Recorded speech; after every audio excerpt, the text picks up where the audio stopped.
तो बच्चों अब हम करते हैं क्वेश्चन नंबर 18। देखिए इसमें क्या कह रहे हैं, tell if it is factorisable और नॉट। अगर फैक्टराइजेबल है तो उसको फैक्टराइज करके भी बताना है। देखिए हमने पहले 17 क्वेश्चंस में ये तो कर लिया कि फैक्टराइज करते कैसे हैं, वो हमें क्वेश्चन सभी फैक्टराइजेबल थे, लेकिन अब हमें इसमें चेक करना है कि ये फैक्टराइजेबल है या नहीं है, तभी हम अपना दिमाग लगाएंगे फैक्टराइजेशन में। उसको चेक करने के लिए एक स्पेशल फॉर्मूला है जो होता है बच्चों बी स्क्वायर माइनस 4ac। अब ये b क्या है, a क्या है एंड c क्या है, ये हमें कंपेयर करने पे पता लगेगा। इसको कंपेयर कीजिए बच्चों जनरल इक्वेशन जो मैंने लिखवाई थी ax square plus bx plus c, इसके साथ कंपेयर करने पे जो x स्क्वायर के साथ नंबर है वो होगा बच्चों a, जो अकेले x के साथ नंबर है वो होगा बच्चों b, एंड जो नंबर c यानी कि कांस्टेंट टर्म है वो होगी c। तो अब इसमें हम फिल करते हैं बी स्क्वायर माइनस 4ac। अगर तो बच्चों B square minus 4ac solve करने के बाद जो आंसर आएगा वो एक परफेक्ट स्क्वायर हुआ तो फिर तो हम यस लिख देंगे, लेकिन अगर वो परफेक्ट स्क्वायर ना हुआ तो फिर हम नो लिख देंगे। परफेक्ट स्क्वायर से मेरा मतलब क्या है, जैसे 9 3 का स्क्वायर है 16, 4 का स्क्वायर 25, 5 का स्क्वायर, अगर इस तरह वो परफेक्ट स्क्वायर हुआ ना तो हम यस लिख देंगे, अगर वो नहीं हुआ तो हम नो लिख देंगे। तो चलो बच्चों अब हम क्वेश्चन करते हैं। देखिए कैसे करें, हमारे पास ए बी एंड सी तो हमें पता लग गया कि क्या आएंगे। अब इसको इस फॉर्मूले में फिल भी कर देते हैं। सबसे पहले -3 का स्क्वायर, देन ये माइनस का साइन, 4 एज इट इज, ए जो 1 है, सी जो -54 है। बच्चों -3 का स्क्वायर जो मैं यहाँ रफ वर्क यहाँ कर देता हूँ, -3 इंटू -3, ये तो हो जाएगा बच्चों 9, क्योंकि माइनस माइनस प्लस 3 3 9। अब ना कई बच्चे यहाँ गलती करेंगे, वो क्या करेंगे 4 इंटू 1 भी करेंगे, देन 4 इंटू 54 भी करेंगे, देन उनको प्लस माइनस करने लग जाएंगे। ये गलत है बच्चों, हमने करने हैं तीनों मल्टीप्लाई। अगर आपको ऐसे देखने में दिक्कत हो रही है ना तो ऐसे लिख लीजिए 4 इंटू 1 इंटू -54। सबसे पहले -4 इंटू 1 ये आ जाएगा -4, देन -4 इंटू -54 बचा, 4 4 16, 4 5 20 एंड 2 1 6, माइनस माइनस प्लस हो गया, ये असली आंसर। तो हमारे पास यहाँ जो आंसर बचेगा वो बचेगा बच्चों 9 प्लस का 216। यहाँ से लेके यहाँ तक मैंने सॉल्व किया 216 आया, तो 216 प्लस 9 बच्चों आंसर आ जाएगा 225। It is a perfect square, yes it is a perfect square. तो it is factorisable, yes it is factorisable. तो ये आंसर आ गया, यस इट इज फैक्टराइजेबल। तो अब हम इसको फैक्टराइज करते हैं, फिर देखते हैं कि आंसर क्या बनता है। अब फैक्टराइज करने के लिए बच्चों आपको फैक्टराइजेशन का मेथड तो पता ही है क्या होगा, ये ना आपने सब वहां पेपर में सॉल्व करके दिखाना होगा। अभी मैं यहाँ इरेज कर रहा हूं और इसको क्वेश्चन को सॉल्व करते हैं, फैक्टराइज करते हैं। तो देखिए कैसे, देखिए अभी यहाँ इसको फैक्टराइज करने के लिए सबसे पहले हमें सम चाहिए, -3 का प्रोडक्ट चाहिए -54 का। दो नंबर्स हमें मिल गए -9 एंड 6। तो अब हम इसको कैसे लिखें, 1x square minus 9x plus 6x minus 54, x common निकाला, x माइनस 9 बचा, प्लस 6 कॉमन निकाला, x माइनस 9 बचा। हमारे पास आंसर आएगा x minus 9 and x plus 6, ये आंसर हो गया। इजी क्वेश्चन, ठीक है। इसीलिए बच्चों मैंने साइड में दूसरा भी लगा दिया। अब आपको फैक्टराइजेशन आता है, फैक्टराइजेशन में कोई दिक्कत नहीं है। अब मैं आपको जो सिखाना चाहता हूँ वो ये है कि हम चेक कैसे करें फैक्टराइजेबल है या नहीं है। अब बच्चों इस इक्वेशन को जब हम कंपेयर करेंगे, a आएगा हमारे पास 2, b आएगा -7, c आएगा -15। फॉर्मूला वही रहेगा b square minus 4ac, -7 square -4 2 -15, 7 7 49, minus का साइन बच्चों प्लस में चेंज हो गया। अभी आपको समझ लग गया ना कि कैसे, 4 2 8, 15 8 120, माइनस एंड माइनस प्लस, तो यहाँ 120 प्लस का हो गया। इसका आंसर किया 169। 169 एक परफेक्ट स्क्वायर है, बिल्कुल है बच्चों, 13 13 169 होता है ना, तो यहाँ 169 एक परफेक्ट स्क्वायर है, तो यहाँ लिख देंगे यस इट इज फैक्टराइजेबल। अब बच्चों ये फैक्टराइजेबल हो सकता है, तो हमें इसको फैक्टराइज करके भी दिखाना पड़ेगा। देखिए अब वो कैसे करें, मैं इसको इरेज कर देता हूं अभी। तो उसको करने के लिए हम क्या करें, सबसे पहले सम जो चाहिए हमें चाहिए -7 का, प्रोडक्ट जो चाहिए -30 का। हमारे पास दो नंबर्स आ गए -10 एंड 3, तो 2x square as it is -10x as it is plus 3x -15, 2x x -5 आया बच्चों कॉमन, प्लस 3x -5 आया। देखिए ना 15 3 के टेबल पे कब आता है, 5 पे, तो x -5 कॉमन लिया, 2x + 3 आ गया। ये हमारे पास बच्चों रिक्वायर्ड आंसर आ गया। अब चलते हैं इसके थर्ड एंड फोर्थ क्वेश्चन की तरफ, उसको भी मैं ऐसे ही लिखूंगा, थर्ड क्वेश्चन यहाँ एंड फोर्थ क्वेश्चन यहाँ। तो बच्चों अब देखते हैं इन क्वेश्चन को कैसे करें। ए हमारे पास यहाँ 2 आ जाएगा, बी भी 2 आ जाएगा, सी -75 आ जाएगा, B square minus 4ac, formula वही रहेगा, बी स्क्वायर माइनस 4ac, 2 का स्क्वायर बच्चों 4, डायरेक्टली कर दो, 2 का स्क्वायर 4 हो गया, 4 इंटू 2 इंटू -75, देखिए 4 2 ज़ा 8, 8 यहाँ बच्चों माइनस माइनस प्लस हो गया, 4 एज इट इज, 8 5 ज़ा 40, 8 7 56, 60, 600 हो गया, इनको मल्टीप्लाई करने पे 600 आया, ठीक है, मल्टीप्लाई आप धीरे धीरे कीजिएगा, हो जाएगी, 600 प्लस 4 बच्चे 604 आ जाएगा। अब 604 तो किसी का भी परफेक्ट स्क्वायर नहीं है, तो हम आंसर क्या लिख देंगे, no it is not factorisable. अगर ये क्वेश्चन फैक्टराइजेबल ही नहीं है तो हम फैक्टराइज कहां से कर देंगे, नहीं कर सकते। अगले क्वेश्चन की तरफ कंपेयर करने पे ए आया बच्चों 3, बी आया 4, सी आया -10, फॉर्मूला फिर से वही, b square minus 4ac, 4 square minus 4, 3 -10, 4 square is 16, minus and minus plus, 4 3 ज़ा 12, 12 इंटू 10 120, आंसर आएगा 136। ये भी किसी का परफेक्ट स्क्वायर नहीं है, तो no it is not factorisable. Third and fourth question बहुत ही इजी थे। अब हम चलते हैं अगले 19th इसके फिफ्थ पार्ट की तरफ। अभी बच्चों देखिए फिफ्थ पार्ट ये भी बहुत इजी है। करना क्या है, सिर्फ ब्रैकेट ओपन करनी है सबसे पहले, 2x square minus x minus 1, then compare करने पे a की वैल्यू 2, b की वैल्यू -1 एंड c की वैल्यू भी -1। देन हमें फॉर्मूला लगाना है बी स्क्वायर माइनस 4ac, यानी कि -1 का। आप ना फॉर्मूला हर बार लिखोगे, आप मत ऐसे करना कि फॉर्मूला नहीं लिखा, अगर फॉर्मूला नहीं लिखोगे पेपर में नंबर कट जाएंगे आपके। -4ac 1 minus and minus plus 4 2 ज़ा 8, 8 plus 9, 8 plus 1 is 9, yes it is factorisable. अगर ये फैक्टराइजेबल है तो हमें फैक्टराइज करके भी बताना पड़ेगा। फैक्टराइज करके जो आंसर आएगा वो अभी देख लेते हैं। सम चाहिए हमें -1 का, प्रोडक्ट चाहिए हमें 2 इंटू -1 यानी कि -2 का। तो यहां बच्चे दो नंबर्स आ जाएंगे, -2 and 1, 2x square as it is, -2x as it is, plus 1x as it is, -1। तो यहाँ 2x कॉमन निकाला, x -2 प्लस 1 कॉमन निकाला, x -1।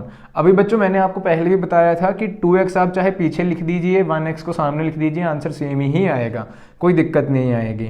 तो x -2 as it is, 2x -1 as it is, ठीक है, 2x प्लस 1, सॉरी यहाँ +1 है, +1। अगर फिर भी आपको दिक्कत होती है, मैंने पहले भी करके बताया है, मैं एक बार फिर करके बता देता हूँ। देखिए क्या, ये हमारे पास आंसर आ गया। अगर आपको पता है तो आप नेक्स्ट वीडियो पे चले जाएं, लेकिन अगर कुछ बच्चों को डाउट है तो मैं यहाँ एक बार चेंज करके बता देता हूँ। यहाँ 1x, यहाँ -2x, यहाँ से बच्चों कुछ कॉमन नहीं आ रहा तो 1x कॉमन निकाला, x + 1 बच गया। यहाँ से बच्चों कुछ कॉमन नहीं है, -1 का कॉमन निकाला, 2x + 1 बच गया, यहाँ भी 2x था, 2x + 1 दोनों तरफ आ गया, यहाँ x -1। तो पिछली भी तो ब्रैकेट यही बनी थी, अब भी यही बनी, तो इससे कोई फर्क नहीं पड़ता आप कौन सा नंबर यहाँ पहले लिख रहे हो, कौन सा बाद में, आंसर सेम ही आने वाला है आपका। तो बच्चों अब हम चलते हैं क्वेश्चन नंबर 19 की तरफ। अभी चलते हैं बच्चों क्वेश्चन नंबर 19 पे। बहुत इजी क्वेश्चन है, लेकिन रूट देख के घबरा मत जाना। देखिए इसमें क्या कह रहे हैं, 4√3x² + 5x - 2√3। अभी यहाँ रूट आ गया, कुछ बच्चे घबरा जाएंगे और इस क्वेश्चन को पेपर में छोड़ देंगे, लेकिन बहुत इजी क्वेश्चन है। देखिए कैसे करें, सबसे पहले सम देखिए, सम किसका चाहिए, 5 का, एंड प्रोडक्ट देखिए, प्रोडक्ट किसका चाहिए होता है बच्चों, पहली टर्म मल्टीप्लाई बाय तीसरी टर्म, तो वो हो जाएगा 4√3 मल्टीप्लाई बाय -2√3, 4 2 ज़ा बच्चों 8। देखिए रूट और रूट आपस में सॉल्व होगा, और जो रूट के बाहर नंबर्स हैं वो आपस में सॉल्व होंगे। 4 2 ज़ा 8 एंड √3 × √3 बच्चों रूट के अंदर आ जाएगा 9, क्योंकि 3 3 ज़ा 9 होता है ना। अब √9 की वैल्यू क्या होती है, देखिए यहाँ एक मैं माइनस लगा दूं, √9 की वैल्यू क्या होती है, 3 होती है, तो यहाँ 3 फिल कीजिए, -8 मल्टीप्लाई बाय 3, तो आंसर आएगा -24। तो हमें दो नंबर्स जो चाहिए उनको प्लस करने पे 5 एंड मल्टीप्लाई करने पे -24। तो अब ये दो नंबर्स क्या आ जाएंगे, दो नंबर्स बहुत इजी हैं, 8 एंड -3, 8 - 3 5, 8 × -3 इज 24, -24। तो अब यहाँ करना क्या है, कुछ भी नहीं करना, 4√3 को बच्चों एज इट इज लिखिए, प्लस 8x लिखिए, -3x लिखिए, एंड -2√3 को एज इट इज लिखिए। अब इसमें से कॉमन, पहले में से कॉमन क्या निकलेगा, पहले में से कॉमन निकल रहा है 4। अब ना यहां कॉमन तो मैं निकाल लेता हूं, लेकिन कॉमन निकालने से पहले एक चीज आपको बता देता हूं, क्योंकि आपसे इन दो ब्रैकेट में से कॉमन ही निकलेगा। इन दोनों ब्रैकेट्स को कॉमन निकालने के लिए सबसे पहले क्या करें, 4√3x² as it is, 8x भी एज इट इज। इस 3 को मैं ऐसे लिख सकता हूं बच्चों, √3 इंटू √3x माइनस 2√3 बस। क्योंकि बच्चों √3 इंटू √3 क्या होगा, √9 का आंसर क्या होगा, 3 होगा। तो ये मैंने ठीक ही तो लिखा है। अगर नहीं समझ आ रहा तो मैं एक रफ वर्क में करके बता देता हूं, √3 इंटू √3, 3 3 9, दैट्स इट। अभी हम आगे चलते हैं, देखिए कैसे। अब √9 को 3, ठीक है।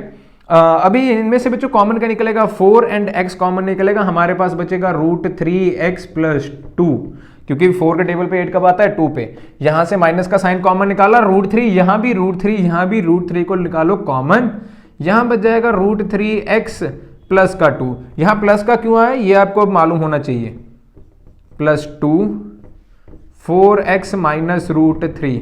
यहां प्लस का इसलिए आया है क्योंकि बच्चों यहां मैंने माइनस जो था कॉमन निकाल लिया था, जो भी साइन यहां और यहां होगा वो अपोजिट हो जाएंगे, ये प्लस एंड प्लस।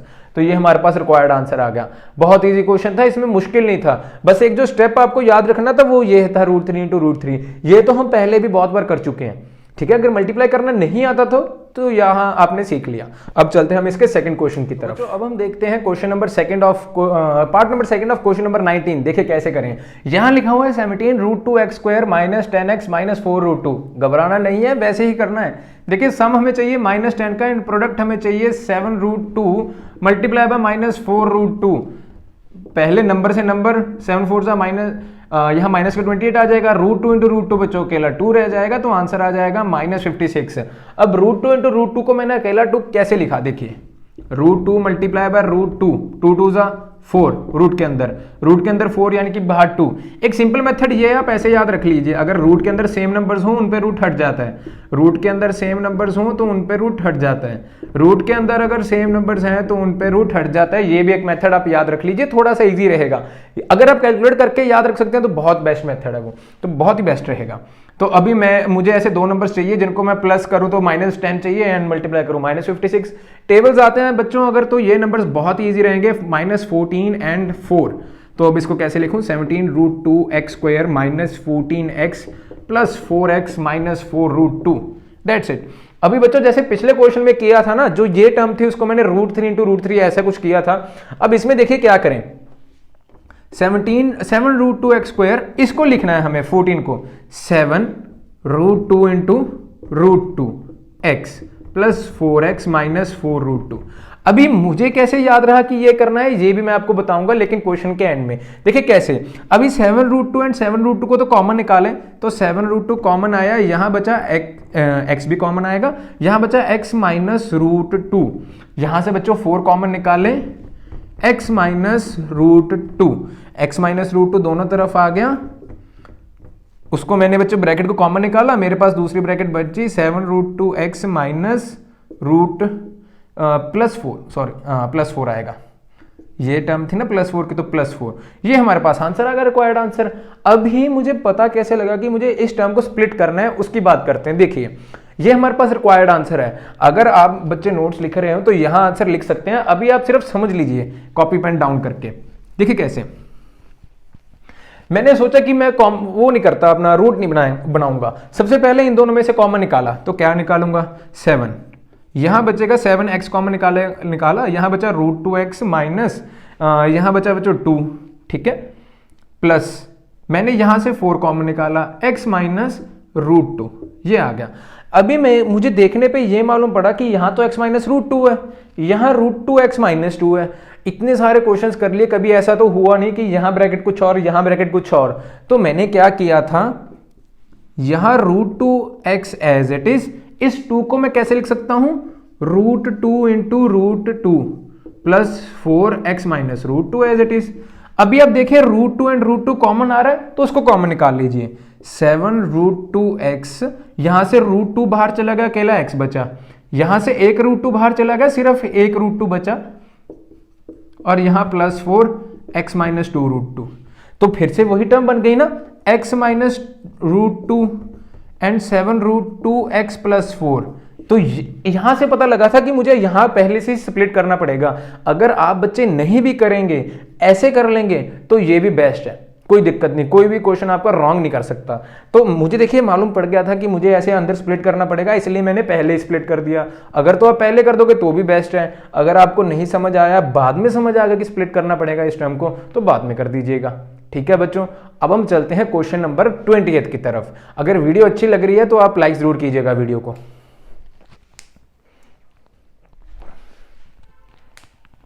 तो बच्चे देखिए इस क्वेश्चन में क्या कह रहे हैं, give the possible expression of length and breadth of rectangle whose area is given. ये एरिया दिया हुआ है, हमें लेंथ एंड ब्रेड्थ फाइंड करनी है। तो इसको कैसे करें, अगर आपको एरिया का फॉर्मूला याद है तो एरिया ऑफ रेक्टेंगल होता है बच्चों लेंथ इनटू ब्रेड्थ, यानी कि कोई भी दो नंबर्स ऐसे मल्टीप्लाई होंगे जिसका आंसर ये होगा। तो हमें लेंथ एंड ब्रेड्थ के एक्सप्रेशंस फाइंड करना है। बेसिकली करना क्या है, इसको फैक्टराइज करना है, दैट्स इट, और कुछ नहीं करना है। अब फैक्टराइज करने में आप तो माहिर हो ही गए होंगे। तो इसको फैक्टराइज कैसे करें, सम चाहिए बच्चों -35 का एंड प्रोडक्ट चाहिए 25 × 12, जो आंसर आ जाएगा 25 12 52 300। तो ऐसे दो नंबर्स हमें सोचने पड़ेंगे। इसमें थोड़ा सा टाइम लग सकता है क्योंकि एक नंबर -35 और दूसरा नंबर काफी बड़ा है जो है 300। अभी इसको दो नंबर्स अगर सोचने पड़े तो देखिए मुझे काफ़ी ज़्यादा प्रैक्टिस हो चुकी है, इसलिए मेरे दिमाग में क्लिक कर जाते हैं। अगर आपको नहीं समझ आता तो अब 300 का जिसका हमें प्रोडक्ट करना होता है ना, इसका एलसीएम ले लीजिए। एलसीएम लेते हैं, देखिए कैसे, 300। तो इसका एलसीएम लेने पे पहले 2 150, देन 2 75, देन ये बच्चे 5 पे भी भेज सकते हैं, 3 पे भी भेज सकते हैं, लेकिन मैं 5 पे भेज देता हूँ। ये आ जाएगा 15, 5 एंड 3 बाद में आ जाएगा, कोई दिक्कत नहीं। अब ना यहां से आपको पेयर्स बनाने पड़ेंगे खुद ब खुद। कैसे, जैसे 2 2 ज़ा 4, 4 5 ज़ा 20, एंड इसको अलग से मल्टीप्लाई कर लेते हैं, 5 3 ज़ा 15, 20 × 15 इज 300 एंड 20 + 15 इज 35। आपको ऐसे पेयर्स अलग अलग बनाने पड़ सकते हैं। जैसे एक एग्जांपल देता हूं और 2 2 ज़ा 4, 4 5 2 2 ज़ा 4, 4 3 ज़ा कर लेते हैं 12, एंड यहां बचा 25 प्लस माइनस करके मेरे पास 35 नहीं आ रहा, तो ये पेयर कैंसिल है। अब कोई सी भी नंबर्स उठा के ऐसे पेयर्स बनाने पड़ेंगे, ये प्रैक्टिस पे होता है। ठीक है, ये थोड़ा सा डिफिकल्ट हो जाता है और थोड़ा सा लंबा चला जाता है। तो मैं कहूंगा आप हिट एंड ट्रायल मेथड करके देख लीजिए। हिट एंड ट्रायल मेथड का मतलब होता है कोई भी ऐसे दो नंबर्स लीजिए जिनको मल्टीप्लाई करने पे 300 आए, देन उनको प्लस माइनस करके देख लीजिए कि 35 आता है कि नहीं। अब हमारे पास जो नंबर आया वो आया -20 एंड -15, ये दो नंबर्स आ गए। अब मैं लिखूंगा कैसे इसको, 12x² -20x -15x + 25। कॉमन इसमें से निकालेंगे बच्चों 4x को, यहां बच जाएगा 3x - 5। कॉमन निकालेंगे बच्चों यहां 5 को, यहां बच जाएगा 3x - 5। 3x - 5 यहां प्लस का था, यहां माइनस का, क्यों, क्योंकि माइनस का मैंने कॉमन निकाला। यहां का साइन इंटरचेंज करना ही पड़ेगा बच्चों, वो तो फिर 4x - 5। अभी दो नंबर्स मल्टीप्लाई हो रहे हैं तो एरिया आएगा। तो हमारे पास लेंथ के एक्सप्रेशन जो आ जाएंगे वो आ जाएंगे 3x - 5, ब्रेड्थ के एक्सप्रेशन जो आ जाएंगे वो आ जाएंगे 4x - 5। आप बच्चों ब्रेड्थ को ये भी लिख सकते हैं, लेंथ को ये भी लिख सकते हैं, कोई गलत नहीं करेगा, दोनों ठीक है। ठीक है बच्चों, लेकिन एक एक ही लिखना। अगर ब्रेड्थ को आप ऊपर लिख देंगे, लेंथ को नीचे लिख देना। ठीक है, तो अभी इसके साथ हमारी 5B एक्सरसाइज कंप्लीट होती है। अब हम चलेंगे 5C एक्सरसाइज की तरफ। अगर बच्चों वीडियो पसंद आ रही है तो वीडियो को जरूर लाइक कीजिएगा, चैनल को भी सब्सक्राइब कीजिए, और अगर कोई भी डाउट होता है आप कमेंट सेक्शन में बताइए मुझे, मैं दोबारा से वो वीडियो अपलोड कर दूंगा। थैंक यू बच्चों, अब मिलते हैं 5C एक्सरसाइज में।